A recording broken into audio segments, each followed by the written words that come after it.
All right, my darling peeps. Here it is. Part two, dose of lecture three, dry. Ooh, now I've used English, German, and Spanish. Boy, I'm so fancy. I am not.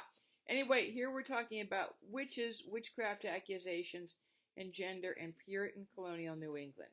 So, for our intro stuff here, as we look at this picture of this extremely cute old crone witch, um, uh, let's just agree to two things. One, witches as these people understood them didn't exist. That is, these people understood witches to be, unlike, I think, the way we understand a witch in modern days, most of us, unless you're very fundamentalist Christian, um, we understand a witch to either be a pagan practitioner or a Halloween stereotype of fun, vaguely scary female stuff.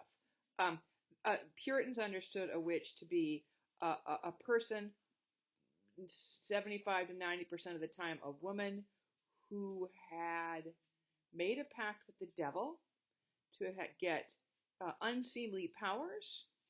She flew through the night on a broom so that she could go to witches' Sabbaths, which were these big meetups that functioned, I'm going to be frank, and I don't mean to be shocking, but this is what they thought, uh, big orgies where the witches had sex with each other or with Satan or with Satan's imps, which are like mini demons, I guess. Okay, so that that person doesn't exist. It never has. Something like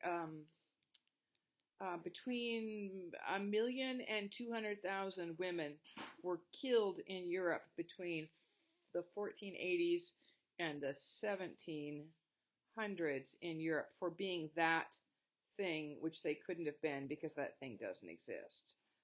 In colonial New England, the numbers are smaller, but they're still significant. In Europe, they burned witches at the stake almost always. In New England, they hung them by the neck until dead.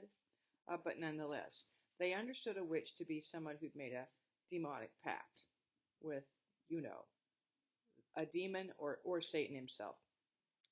No, doesn't exist. Let's just agree. So what we're talking about here as we go forward is people who were accused of being a thing they could not have been.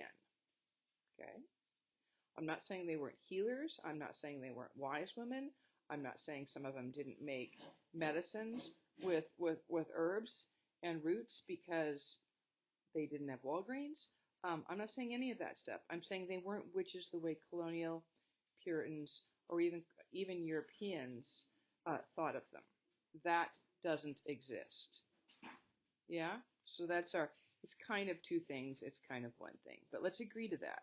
So, um, it's a harder question. I've got down here in B, Puritans didn't agree with this. That is, they believed in, it's hard to know what exactly they believed in.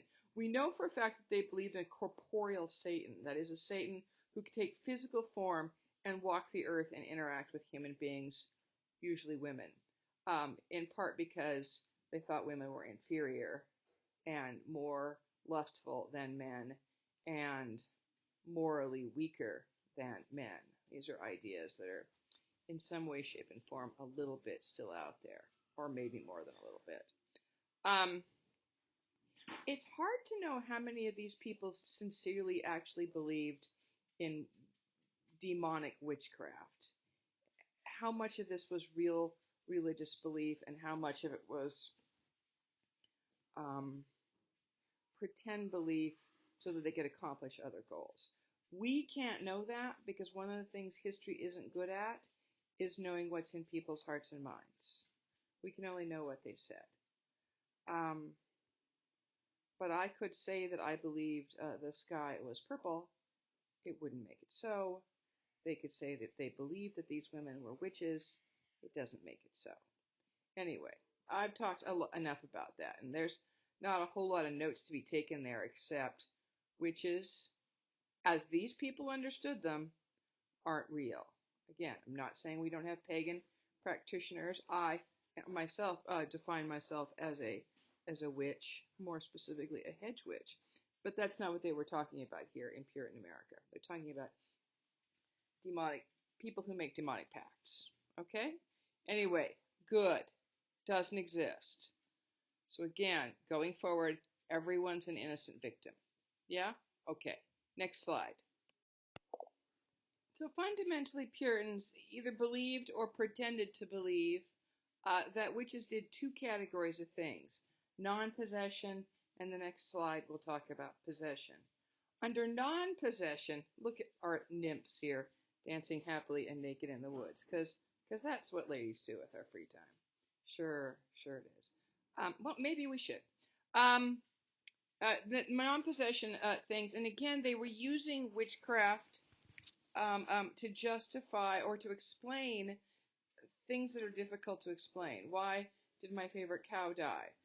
Why did the grasshoppers eat my crops? Why? The same reason that we ask things about, even if we understand why, for example, say my grandpa died of cancer. Why? Anyway, so witchcraft is a belief system that answers some of these why do bad things happen. On non-possession, most of the non-possession accusations were the witch ruined my crops or my garden, or the witch. It was often cows, sometimes pigs, but more often cows. The witch either caused my cow to sicken and die, or the witch caused my cow to stop giving milk. And if you're thinking both of those things are dumb, keep in mind this is a world with no Stater Brothers, no Sprouts, no Aldi, no Cardenas. You don't go to the store to buy your food. You grow your food and you raise your food. So if there was a supernatural creature who could essentially cut off your food supply, that's pretty ruinous, right? Which is also like they thought. And I've already said we don't do this, and then I said maybe we should.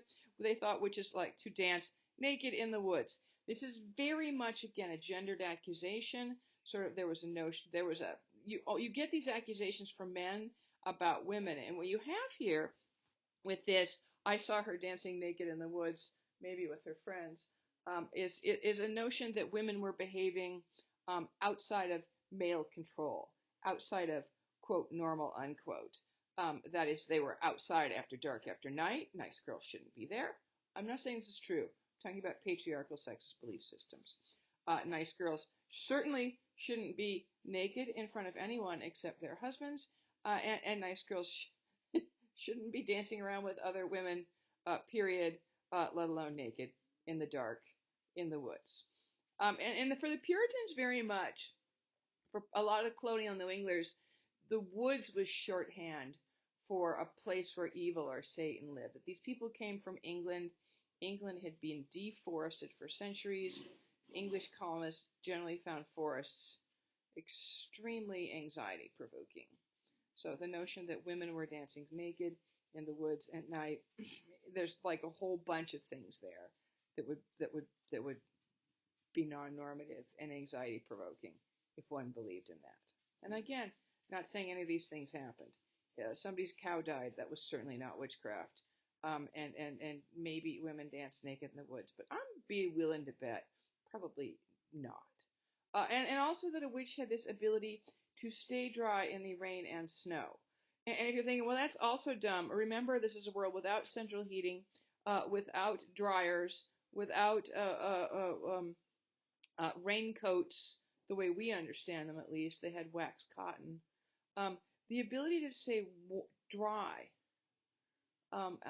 in wet weather would be immensely advantageous. It would be a kind of a life hack akin to cheating. So you see less of that. Oftentimes the staying dry in the rain and snow is combined with the she killed my cow and I was suspicious of her, and then she came to church and it was raining that day and she wasn't wet. And how do you prove that if you're one of the accused? What, I was wet? Yeah, prove it. Anyway, there you go. Let's go on to the more sexually titillating possession stuff on the next slide. Okay, yes. Okay, the second category of things, and probably the more famous of them, probably almost the largest chunk of witchcraft possessions were about she ruined my crops or she ruined my animals. We do get some possession accusations. That is, somebody says she possessed me. And the two groups, young women and then adult men. And of those two groups, the young women or girls, depending on where we draw the line between girl and woman, but young female creatures, they were the larger of these two groups. And there was a notion that a witch could possess you and then cause you to say and do naughty things. Stole your brother's iPad? Clearly, that wouldn't have been the case in 1870. Well, I didn't do it. A witch made me do it.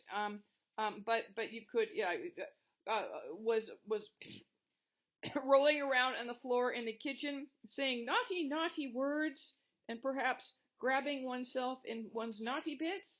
That wasn't me. That was a witch. A witch had possessed me. I am innocent. You could use the story of witch possession to behave badly, to behave non-normatively, to engage in rebellion. Yeah, and then pass it off as a witchcraft possession. Here are my favorites, though, are the next two. One, they believed, and sometimes men confessed, not very often, but sometimes, that they had been hag rid.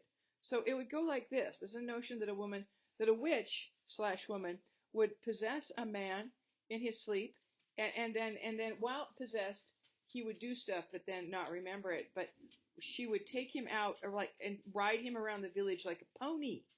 Hag ride him.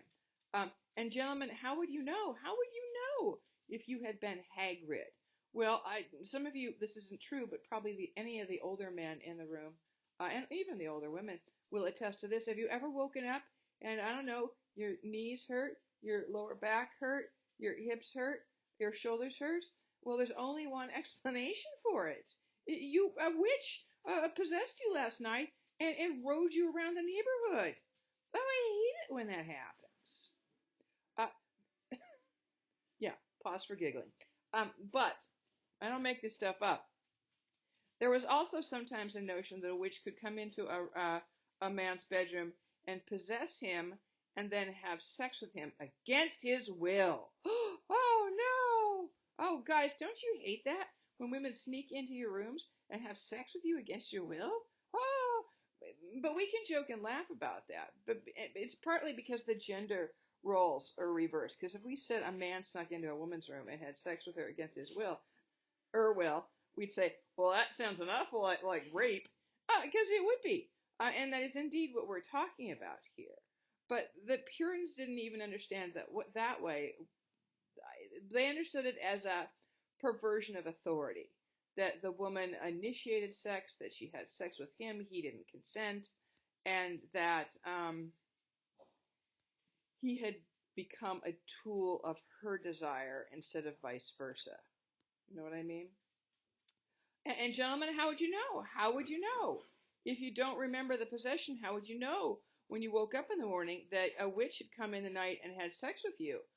Well, I don't know. Did you wake up and your jammies were stained, or the sheets? Was there a wet spot? Would there have been a nocturnal emission? There's only one explanation. A witch must have come in your room and possessed you. Yeah. Okay, so that is some weird ass stuff. But essentially what we have here is a notion that witches had these immense powers to control people's bodies and leave them with no memory of it. And you can imagine this is a super handy accusation, because key to witch hunts is that you accuse people of things they can't disprove. And witch hunts don't require evidence. All you have to do is say, she did this to me, and in a witch hunt, that's enough. You don't need proof. She doesn't get to have an alibi. It just is an accusation, and it's as good as a real thing. It's key to witch hunts is a presumption of guilt, so all you have to do is accuse a person of something. Yeah. All right, let's go to the next slide, and I'm going to talk you through what we're going to do next. What we have here for the next few slides is these charts. I used to, when I first started this teaching, I had these, if you can believe this, on those clear plastic things and overhead projectors. Some of you youngsters may not even know what an overhead projector is. Anyway, I have these. Do not write these down. Do not attempt to reproduce this chart in your notes. Each chart has a tagline, a point, a punchline. That's what we're going to make a list of. So we'll look at the chart, and then you guys can write down what's this chart say that's useful to us.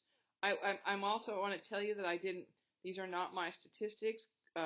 Even though I am writing a witch hunt book, I took these from Carol Carlson's masterwork, 1986, Devil in the Shape of a Woman. She's one of, literally, I am not kidding you here, one of the very first historians to say, hey, maybe the fact that 75 to 90% of the people accused of witchcraft for women means something, and maybe we should write a history book where we account for that. It seems so obvious and simple. But before Carol Carlson, all the historians who had studied witch hunts, most of whom were males, said, yeah, most of the accused people are women, but we don't care. Anyway, so these statistics are from Carlson's book, etc., etc. All right, what do we have here? This first chart is about the sex of witches. And you'll notice, this is more fun to do in class where I can say who's most likely to be accused of being a witch. And then you guys would shout out, women are, because there it is there under female, 260. Yeah. So here's the thing. It turns out, here's the first thing you can write down on your list. Most accused witches, and again here, they're not witches. So we can put quote marks around witch if you want. But most people accused of witchcraft were women. Or if you want to do most, quote, witches, unquote, were women. So, and you're thinking, well, I already knew that, and you've told me a few times, but here I've got a chart to prove to you statistically it's true. Because one, maybe your history professor is just full of it. I like to think I'm not. But here the chart says I'm not. And two, this is Carol Carlson doing her homework, because it's true that in history, a lot of times we were told this thing is true, but nobody's ever checked it. So here she checks it. Yeah, mostly they're women. But also notice there are some what I call man witches. Though 260 women were accused of witchcraft that she could find in this time period, there's also 75 men. So that's a statistically significant number that we should account for. What's super interesting is if you go back over to the female column, you got 260 accused, 89 women tried, that is, they went to trial for witchcraft, 45 convicted, so they were found guilty of being a witch, and of those 45, 28 were executed, which is interesting. So it means 45 times the Puritan court said, yeah, that bitch is a witch, but then they didn't kill all 45 of them. And when we're in class, I like to say, why do you think that is? And we don't get to do that. But I will tell you that they allowed women to, if you would confess to being a witch, which you were not. So if you lied and said, yes, I am a witch and I'm heartily sorry for it, they would sometimes let a woman live.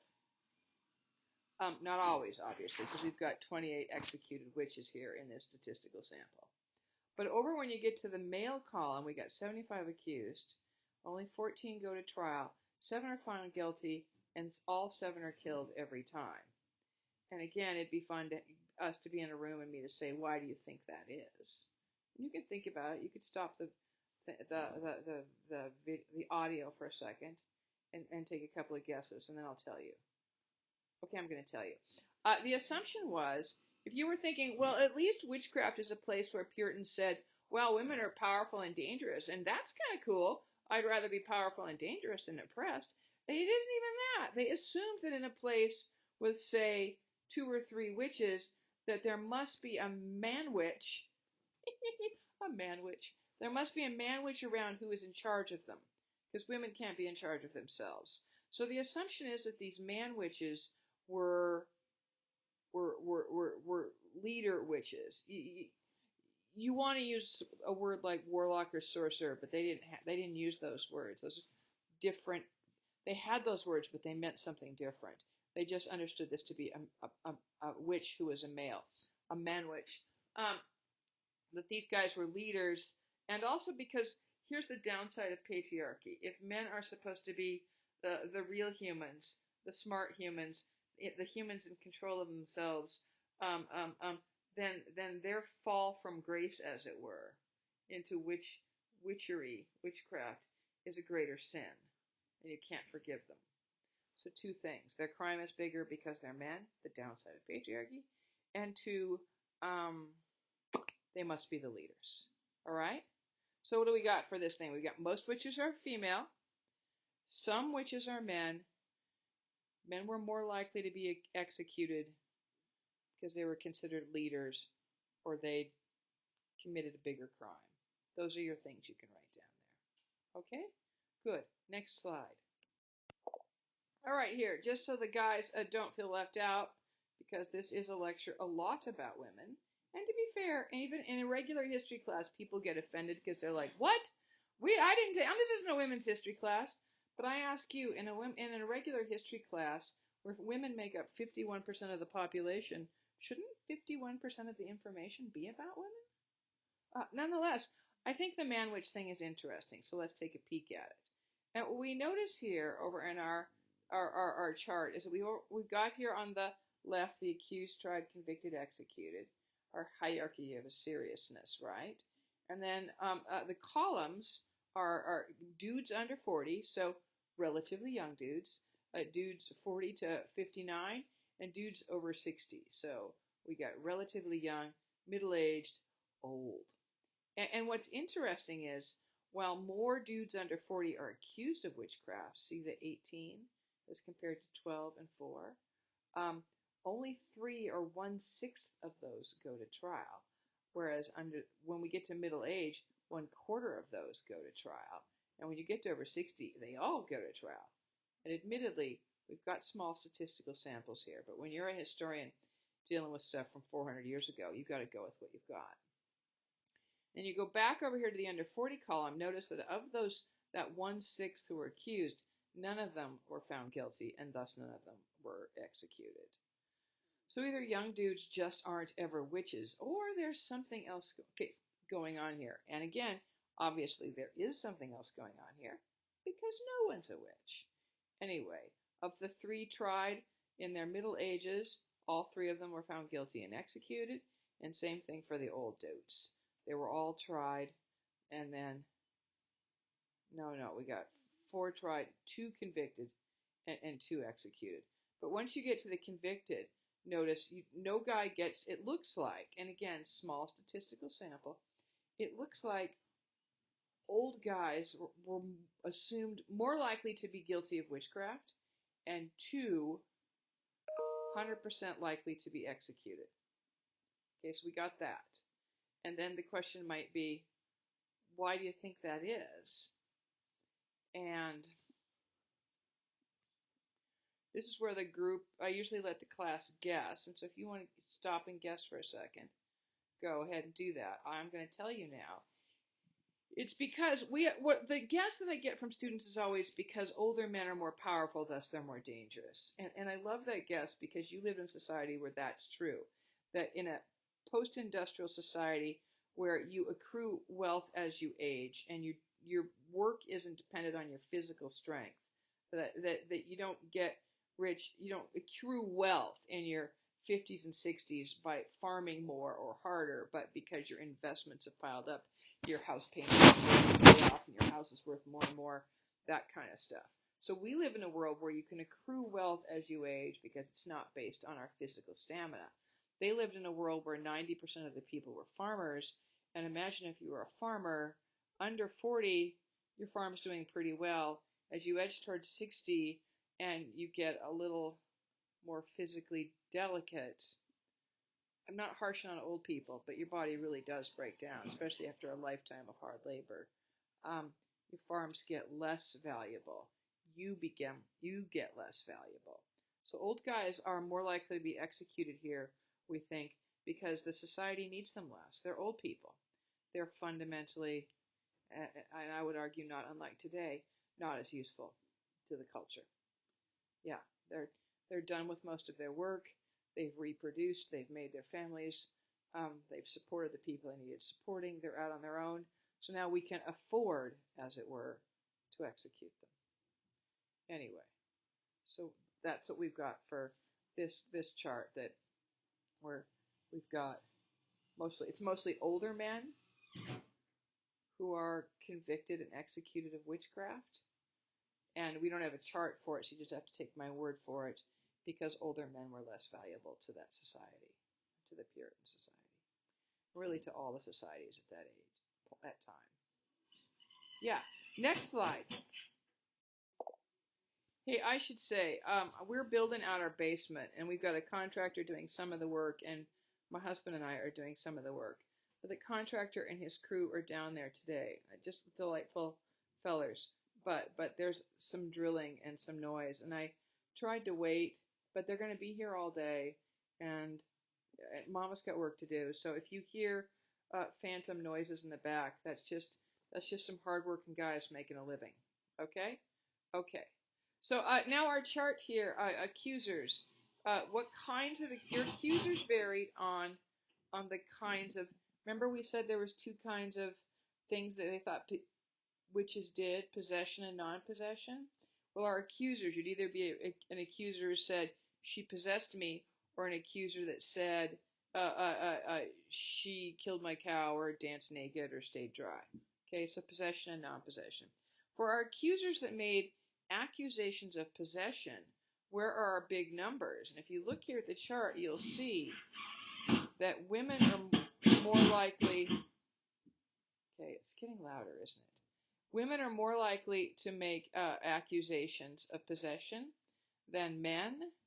And young women, that's where our big number is. Single women. Because it's not widowed women. That number goes down to 3. So young women, more likely to make accusations than any other group. And married men are by far the smallest group to make possession accusations. So there's what we got is young women, most likely to make accusations of possession. Married men, least likely. And then you might ask, why, Peg? Why? And it's, if you think about it, and you already know more about Puritans than your average American, you're already experts, which is fantastic. One of the handy things about the Americans' ignorance of history is it doesn't take very much history for you to become an expert. But what you already know about the Puritans is you could guess that, and masculinity is that men, even if a man thought he'd been possessed by a witch, he might be wary about coming forward, because to say out in public, a woman came in my bedroom and took possession of my body and did something to it I didn't like, is to admit weakness, to admit that you were victimized by a woman. And sort of traditional Christian patriarchal masculinity doesn't really have a lot of space for that kind of, quote, weakness, unquote. I don't think. I think anybody can be victimized by anybody. But men are sort of, there's a notion that you're not supposed to be vulnerable, and that to admit into vulnerability is unmasculine, unmanly. But we don't have that particular bullshit problem. So women, and then particularly young women, way more likely, young single women, more likely to make accusations. And you can imagine, because they got nothing to lose. I'm female and I'm young. Two despised groups, right? I have no cultural power. I can't lose any power by admitting I was possessed. Indeed, I might gain some power because in accusing somebody, I have that power over their life. And people are paying attention to me, right? And any attention is better than no attention. So there we go. Got that? Good. All right, next slide. All right, so this slide, obviously, if we just did possessed accusers, here's our accusers who say stuff about non-possession. She ruined my cow. She made locusts eat my crops. I saw her dancing naked. She came to church and her cloak was dry, even though it was pouring rain outside. And you'll see there, and the numbers here, it says a lot of numbers here. They're a little harder to find the big numbers. But if you really look at the chart, you'll see the big number is there under men and married. See the 213? That's our big number by quite a ways. Our second biggest number, because we discount the totals, our second biggest number is married women. So I think what we can write on our list is married men were most likely to make non-possessed accusations, and married women the second largest group, but they're almost half. They're a little more than half, but by far the largest group most likely to make accusations of possession are men. And if you're wondering why, part of it goes back to coverture. That is a notion that men own not only women, but all the stuff. The land is theirs, the cow is theirs, the garden is theirs, the crops are theirs, the women are theirs, the children are theirs, everything belongs to the men. So if a thing is injured on your property, it is yours, and thus it is your accusation to make. But also it might tell you something about the kind of power that married men had in Puritan society, that married men had more power than any other group, and so were most comfortable making witchcraft accusations, because there's way more accusations of non-possession overall than there is possession, that are way more likely to make accusations about mostly ruining of crops and animals. And that's men, again, one, because they own the property, and two, because they have the power to make those kinds of accusations. And then there's something about the power of being married in general, because a fair number of married women also make the accusations. It wouldn't have been their property, because a married woman, by definition, not only doesn't own any property, she is property herself. But a society that says good women are married, a married woman who's playing by the rules would have some cultural power. Yeah? Okay, so married men most likely to make non-possessed accusations. All right, good. Next slide. Yeah. All right, only two more slides. This is my favorite slide.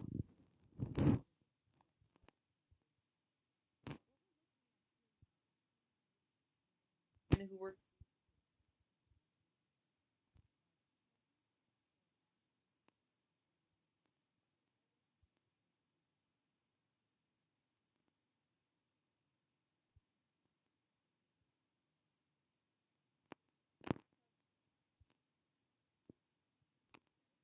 So here we're just looking at female witches, and what Carol Carlson did is trying to be patient. What Carol Carlson did was say to herself, okay, so what women were way more likely to be accused of witchcraft. What kinds of women? And what she discovered is that she thought, well, is it about them being married? Is it about them owning property? Is it about their age? Is it about what they do for a living? And what she found is the big marker of your likelihood of being accused of witchcraft was about whether or not you had male heirs, brothers or sons, people that when you died, your property would be left to your brothers and sons. And if you're thinking, Peg, you just said women don't own any property.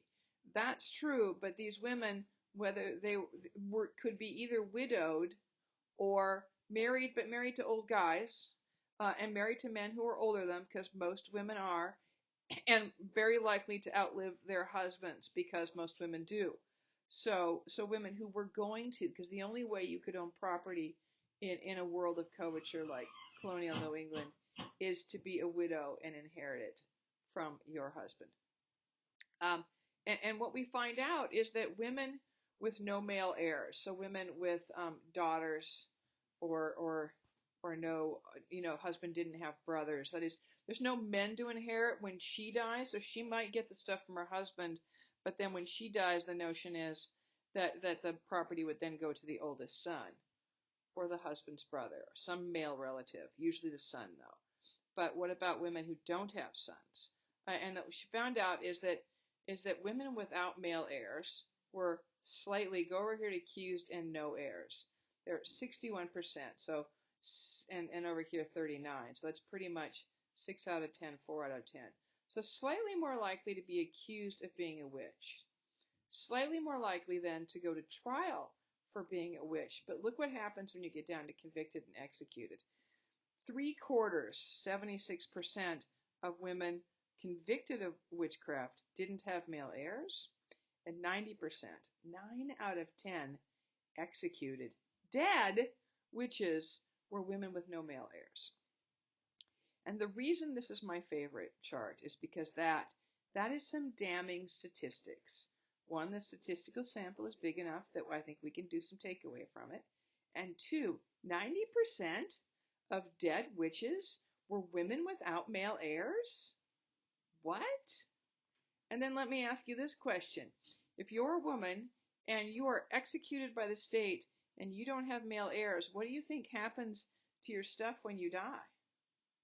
Anybody want to guess? You want to think that the people who accused you of witchcraft and executed you get to keep your stuff? You'd be right. Remember that Puritans don't have separation of church and state. So the church is the state is the church. Their governments are run by their religious leaders. This means that the Puritan church authority gets the wealth of the women it executes. That's some messed up stuff. Yeah? Okay, so there we go. Women without male heirs, way more likely to be executed for witchcraft than women with male heirs. So you better have a son or you won't be safe. Okay, very last slide, and I bet you're getting tired. That means the last slide means we're coming closer and closer to the end of the lecture. So let's just get to it. Here we have a slightly different kind of chart. Instead of over on the left, that column being, tried, convicted, accused, executed, you know what I mean. There's the 30s and 40s, 1630s and 40s. We have the 1650s and 60s, the 1670s, the 1680s, and the 1690s. And what she was doing here, Carol Carlson, the woman who went through all the records and found all these statistics, was she was trying to figure out some other stuff about women. So why were women? Why? What's going on? And what she finds out is that there used to be, when a dude died and made a will, there was two ways he could treat his widow in the will. He could either leave her the ownership of property straight out, or he could leave her what's called use value. So ownership of the property straight out means when I die, my widow owns the farm or the shoe shop and the house, and then she can decide where it goes when she dies. And use value is I will leave my farm or my shoe shop to my oldest son or my brother or my gay lover. I don't know. Probably not that one. The Puritans would have killed that guy. But anyway, I will leave my property to my son, most likely, and my widow gets use value. That is, you don't throw your widow out on the street. Puritans they don't want a bunch of homeless widows, so that wasn't even legal. So, but she got to live on the farm or in the house, or in the back of the shoe shop, but she didn't own it. She had use value. And what you see as we go through time is in the very early years of the colony, the 1630s and 40s. Remember, like Anne Hutchinson and Roger Williams got in trouble in the 1630s. Those are the very early years of the colony. It's about 50-50. Half of men leave their wives their stuff, and half the men are like, yeah, no, even though I was married to her and she had my children, I don't trust her enough to leave my stuff to her. I'll leave it to somebody else, usually my son. But what happens, notice, as you go down, as the colony matures, as we go from the 1630s to the 1690s, men go from being half as likely to respect their wives enough to leave their stuff to them, to being only a quarter of men respecting their wives enough to leave their stuff to them. And so that tells us something that I think is really interesting, because we imagine that history is this glorious march toward progress. And we particularly imagine that American history is this glorious march towards ever increasing independence and power. And that may be true for men, or let's be more specific, that may be true for white men. It is not true, and this chart tells us for women that what these women are doing is losing power over time. What, Peg? It doesn't say that. How'd you get there, Peg? But it does say that. You got a world where imagine if you've been married to your spouse for a long time, and we may have some students over traditional age in the listening to this lecture, so you know this. Imagine being married to your spouse for decades, and then in the end, writing up a will where you didn't leave your stuff to them. Either you hate them, or you think they're so dumb, so inefficient, you don't dare leave your stuff to them. It's a loss of power. So if you go from 50% of husbands respect their wives enough to leave their stuff to 25% of the husbands, and a quarter of husbands leaving stuff to their wives, and 3/4 of husbands not leaving stuff to their wives. That's a pretty big indicator of the power relations between genders in Puritan Americans by the time we get to the 1690s. So Puritan women are not only disempowered in the 1690s, they're losing power. They get in each period of history less and less likely to be respected by their spouses, and thus by implication by everybody else. So that's a thing that's worth knowing, right? These women aren't gaining power over time, they're losing power over time. Okay, good. Next slide.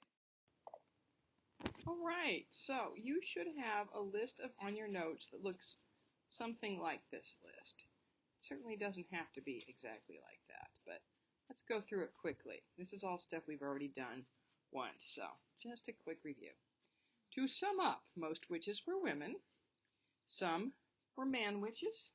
They were considered leaders, and thus they were more dangerous and more likely to be executed. I don't have that here, but that's okay.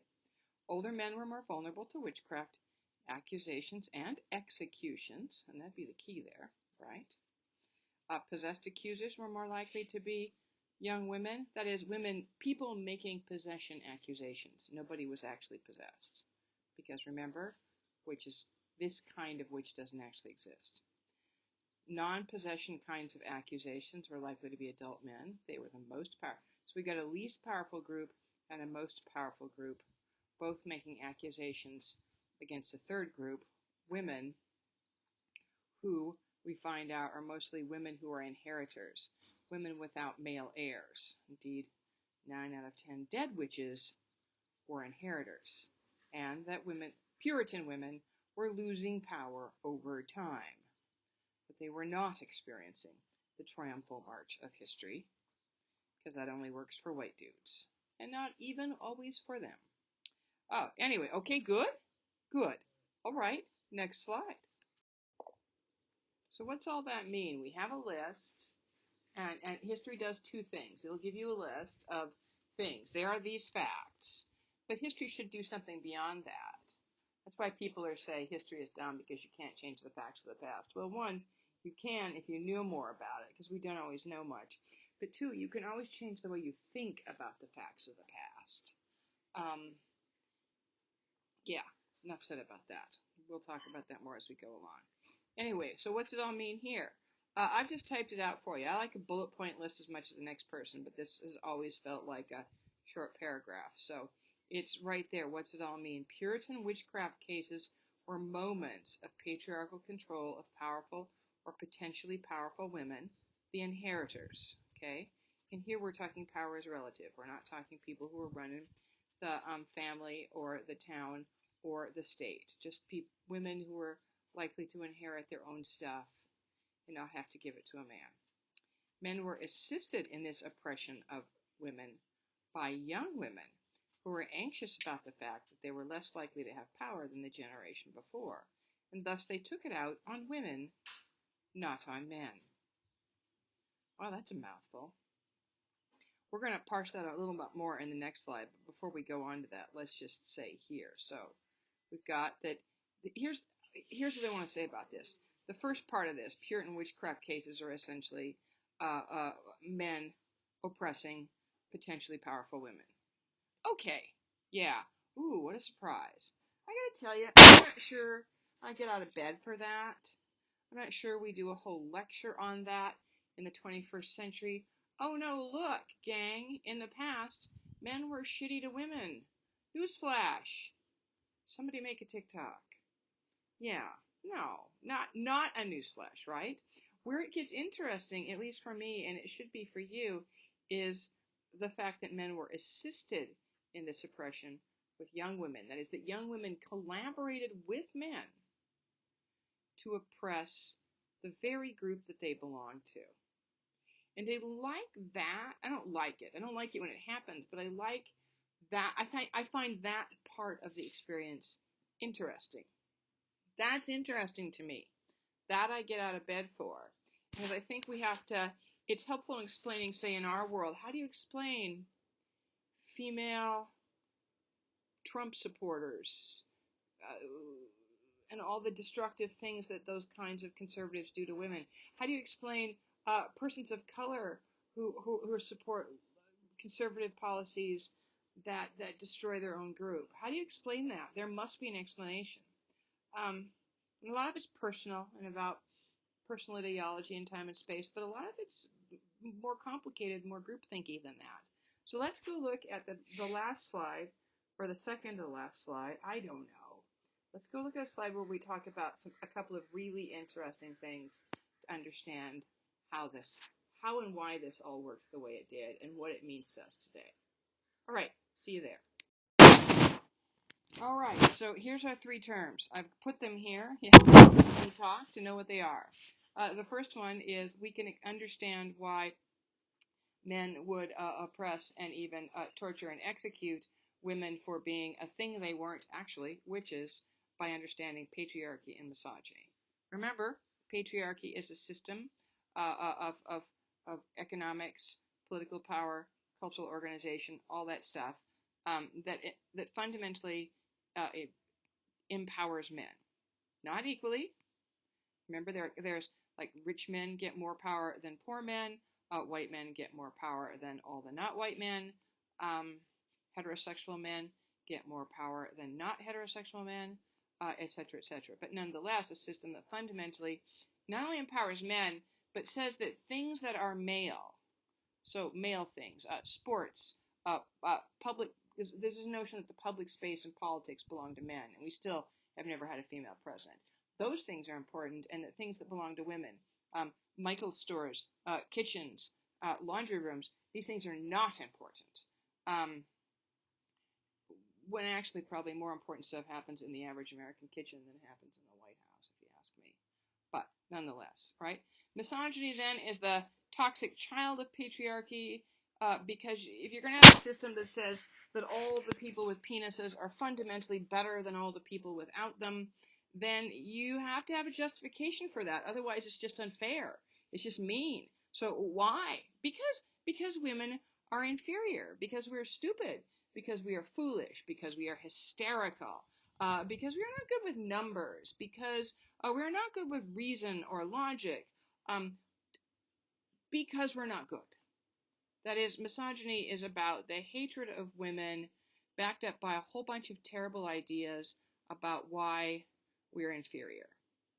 It's like racism, only it's sexism.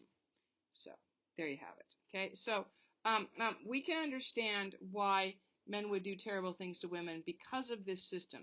And again, that doesn't mean all men were doing it. Indeed, in the witch hunts, all the men didn't do it. Indeed, a notable number of men stood up and said, hey man, this is really wrong. In the same way that there are men in the world today, including some men listening to me, probably all of the men listening to me, saying that what's going on today with politics and the disempowering of women is wrong. Patriarchy doesn't require you all to collaborate. You don't all meet. All you dudes don't meet on Thursday to figure out how to be shitty to women. But it is a system that figures out how to be shitty to women, right? And some people are in charge of that system. So there you have it. So we can understand both how witch hunts worked and how our modern world works, which is one of the things I like about this lecture, because I don't think there's any point in spending this much time on a lecture if it doesn't mean anything to you in the present world. So we're using witch hunts, the way we're going to use all our lectures to understand something about our modern world. And here what we're doing is we're understanding how one group can do terrible things to another group. So we start with how do men do terrible things to women in witch hunts and in our world, and we get misogyny and patriarchy. Number 2 on that list is class status anxiety. This is really interesting. Here's where we begin with these next two, class status anxiety and Stockholm syndrome, to understand how some women would collaborate with patriarchy and some men to oppress women. And in witch hunts, oppress women is code for torture them and execute them for being a thing they could not have been. And class status anxiety is this. If you think about class status as a ladder, so up at the top you have the 1%, and then right below that you have the kind of rich, and below that you have the upper middle class, and in the middle you've got the middle class, and then you've got the lower middle class and the working class, and then the very, very poor, and then at the bottom maybe the homeless, the unhoused. So you got this ladder, this like hierarchy of socioeconomic class. And it turns out that while we all want to move up the ladder, or most of us do, many of us do, it's a fairly human impulse. We can't say we all want to do any one thing ever, right? But that fundamentally, generally, people want to move up the ladder. That's not the thing that keeps us awake at night. What keeps us awake at night, what gives us anxiety about our class status, is the fear of moving down. That it probably goes back to evolution, and when we had to be afraid of things with sharp teeth and pointy claws killing and eating us. We're more afraid of bad things than we're afraid of things that we want to achieve that we might not achieve that are good. So people have class status anxiety, and what happens then is because class status in America is all tied up with race and gender, people will worry about slipping down lower down the rung, often into a group that has people that aren't them. So poor whites will fear slipping into a group with poor Mexicans and poor blacks,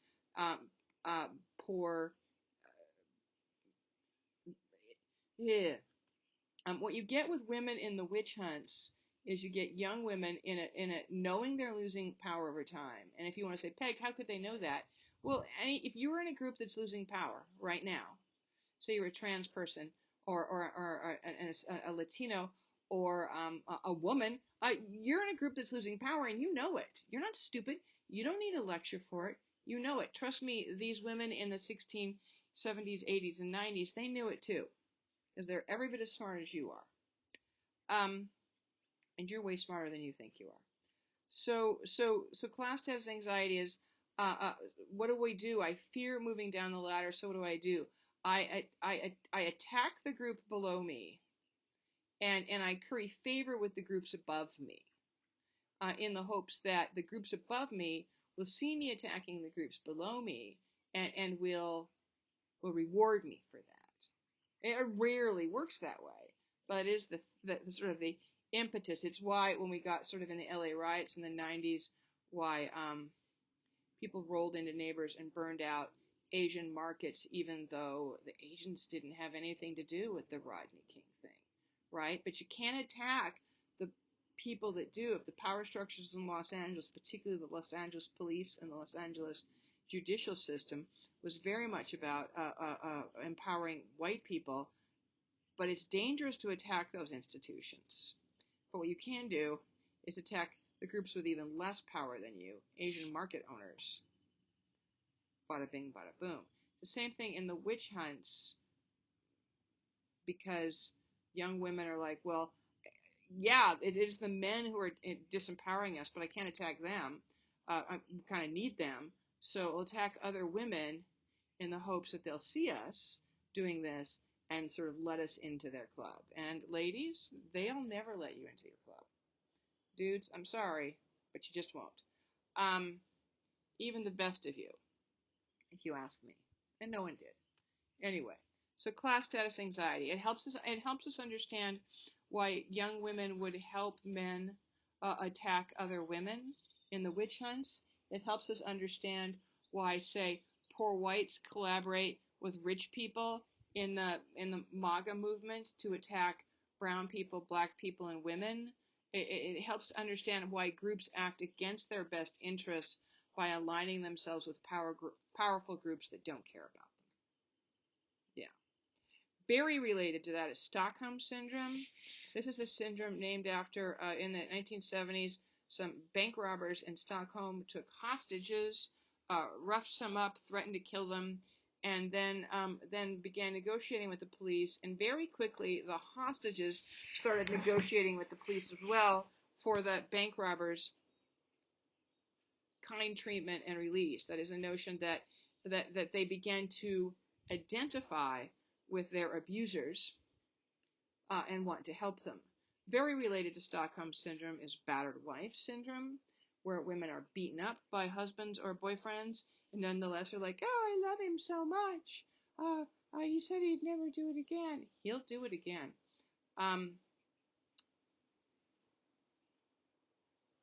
It's super. It turns out the human psyche doesn't like to be powerless. And when it finds itself in situations where it's powerless, you're a young woman in colonial New England, or you're a battered wife, or you've been taken hostage by bank robbers, yeah, that's probably not going to happen. But the powerlessness in that situation is so abhorrent to your subconscious that it will align itself with the person that's powerful just to escape the powerlessness, even if it's not in your best interests. And it really, that can help us understand why poor people are supporters of the ex-president, current orange rapist, or why sometimes black people or women or Hispanics vote for those people who hate them. The ex-president who's running for president again has promised to round up and put Mexican Americans in camps. People in camps. Like this is the Holocaust. And if you don't believe me, just Google that shit. And if this lecture is still around after 2024, and it may be, then you'll know how it turned out. But you can sense my trauma. Anyway, we begin then to understand not only how the witchcraft trials worked of the 1600s in colonial America, but also how lots of why groups will collaborate with the powerful to do terrible things to their own group or some group with even less power than their group. And I think those are helpful things to understand because it helps us understand how the isms work. Classism, sexism. All right, I cut myself kind of abruptly with that last slide, but I assume you figured out to go to the next slide. Thus endeth part 2 of our third week's lecture. I just wanted to leave you with some thoughts here. You don't have to necessarily take notes here, but again, why should I care? What's going on? We still have witch hunts today. We have one, because I'm writing this book, so I know way too much. Lots of witch hunts, actual witch hunts, where women, mostly women and children, are being hunted in countries all over Africa, Ghana, Nigeria, Namibia, South Africa, etc., etc. Thousands of people being killed or run out of their families and they end up living in camps, like refugee camps, in Africa, in India, in Indonesia, places like Papua New Guinea, in Nepal. So we have witch hunts going on in the world, and then here in the United States, we have what I call witch hunts without witches. So like it says here in the middle one, this business, I don't know if you guys know Pizzagate, but Pizzagate was a thing cooked up by the MAGA crowd that said that Hillary Clinton and some other prominent Democrats were running a pedophilia ring out of a pizza shop in Washington, D.C. They were not. The notion was that there was a basement. The pizza shop had a basement, and all sorts of terrible sex crimes were happening in the basement. Pizza shop didn't have a basement. Pizza shop wasn't running a pedophilia ring. Hillary Clinton isn't a pedophile. None of this. There were no facts for this.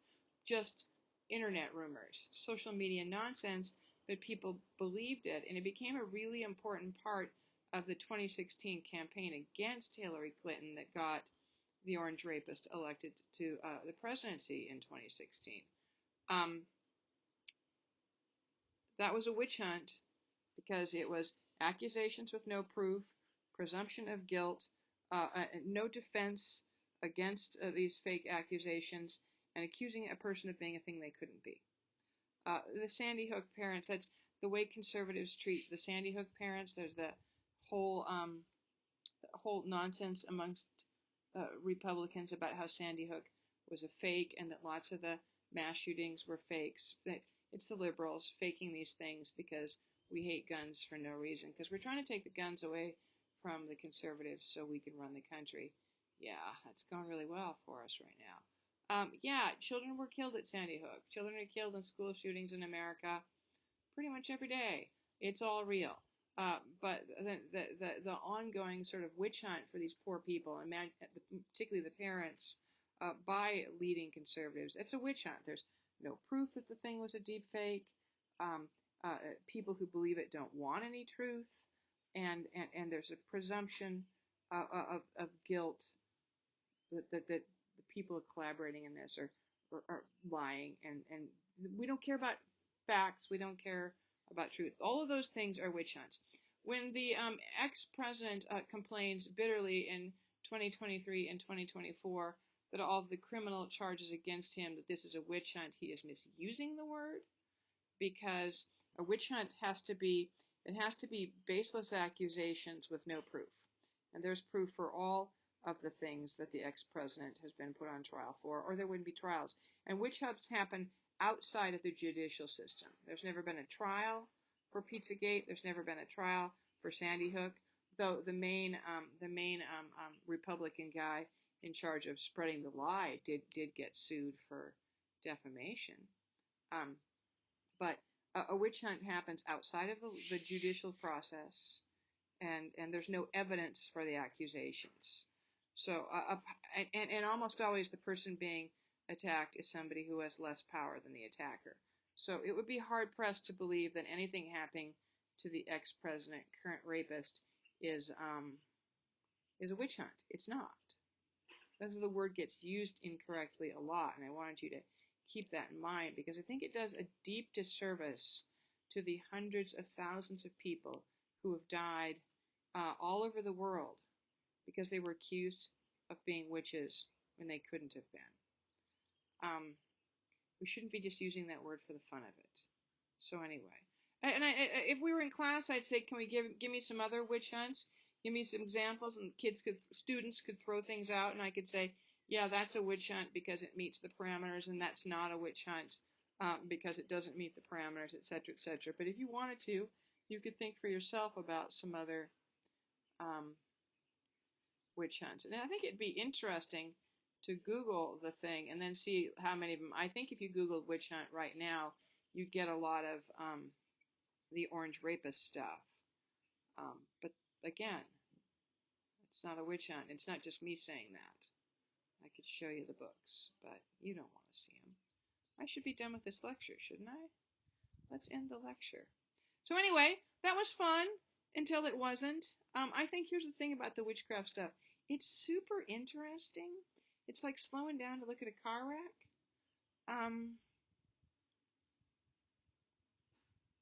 But we're fundamentally talking about, the torture and execution of innocent people. And that's not very much fun. But history is hard. It should be hard. I hope we've had a little bit of fun along the way. I hope I haven't irritated you too much. What else? Anything? Have you got notes for this week? You've got your usual other assignments, depending on whether you're in an online class or face-to-face class. So you got that, but you've made it through your third week lecture. That's pretty good. You just gotta keep going. And I know you're busy, and I know we're all gonna get tired eventually, but just keep in mind, even if history's not your thing, you're taking this class for a reason. You have a goal. Keep that goal in front of your head. Keep working and keep learning. And the more history you learn, the smarter and more powerful you get. Honest to goodness. Yeah? Okay, my darlings. Thanks for joining me for a while. I'll see you next week, okay? Okay.